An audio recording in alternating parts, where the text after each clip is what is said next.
My name is Lou Horton. I've been working with the Wyandotte Bantams for 26 plus years. I always had a great interest and affinity for the Buffs, but even though they were among some of the original colors of Wyandotte, they were virtually wiped out. They were almost never seen, and it took me 3 years to find some Buff Wyandottes of any quality. And that started the project. There were 5 birds, 2 males and 3 females, and 25 or 26 years later, I'm still working with them. There wasn't a great deal written specifically about the Buffs. There were a couple of people who were the real knowledgeable people when it came to Buffs. Most of them are gone now. Probably the premier Buff breeder, not only in Wyandottes, but in virtually any other variety or any other breed that had a Buff variety, was Marcus Davidson. He lived in Pennsylvania, and if you can find articles by him, he's more than helpful when it comes to just getting a good background and a good sense for what makes a good Buff breeding program. This particular male is about 3 years old. He's still being used in the breeding pen because he's about as good a representative of all the things I've been working on as I have presently.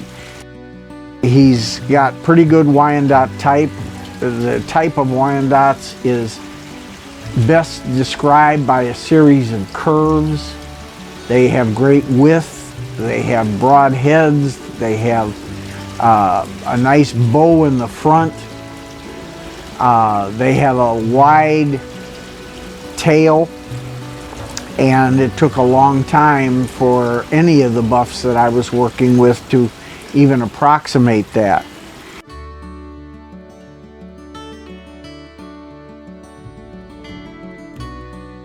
The combs are just now coming around in the last couple of years.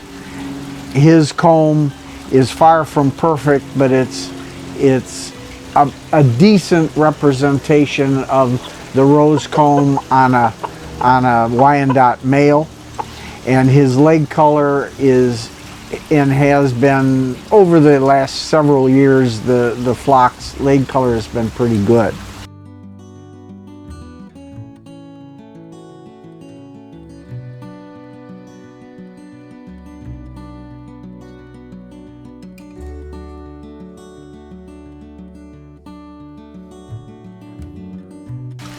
With the Buff color, there are so many variations and so many ways to easily lose progress that you've made. Sometimes people try shortcuts with Buff color by crossing in whites, which usually devastates the color pattern to the point where 3 or 4 years later they normally give up and start over again.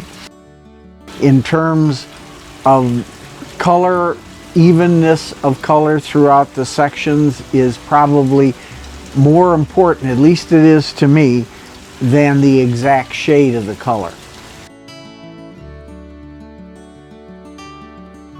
The standard calls for a medium shade of Buff, and of course everybody has their own opinions. From judge to judge, it varies in terms of what that means to them.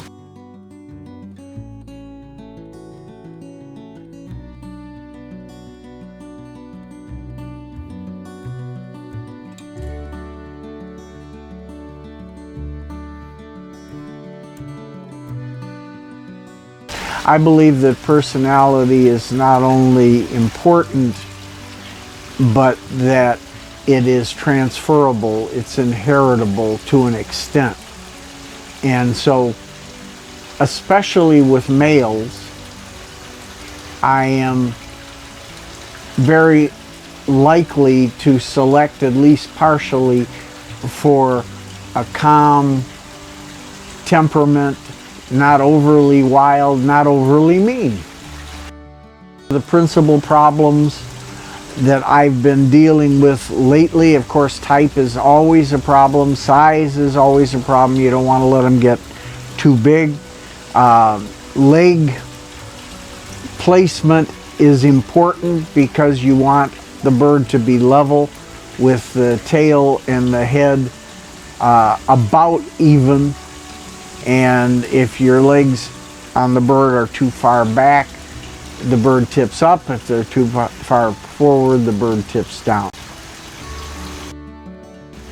Wyandottes are generally free breeders. Unlike a few of the breeds like Cornish, there's no need to resort to artificial insemination. Some breeders will trim the vents since they are heavily feathered in order to facilitate copulation and fertilization. I generally don't do that, but I have in some situations, but generally I don't find it necessary.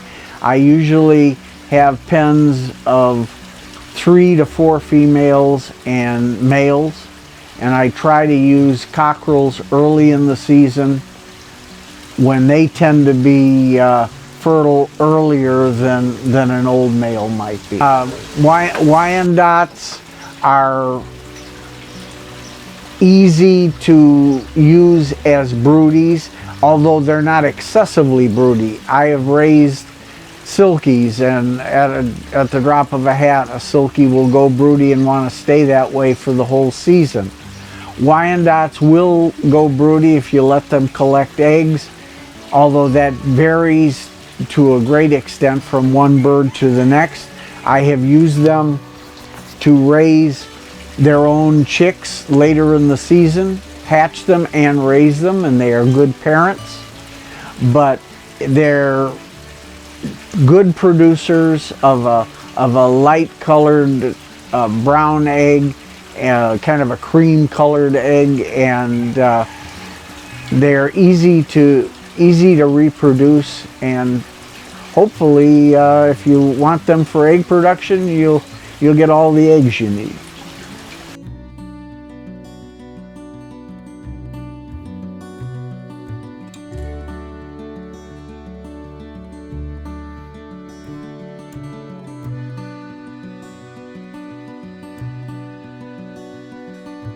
The eggs are very hatchable.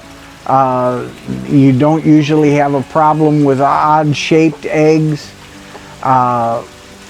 and they hatch like popcorn if you know how to manage your incubator. They're not overly fussy as a breed in terms of their housing requirements. You want them to be draft free during the winter in particular. Perches 2 to 3 feet high are fine. They are not likely to have any problems associated with severe cold. They are heavy feathered birds. They have rose combs, so they don't suffer from the frozen combs that a lot of the single comb birds do. They don't have feathers on their legs, so they don't have problems with feather mites, etc.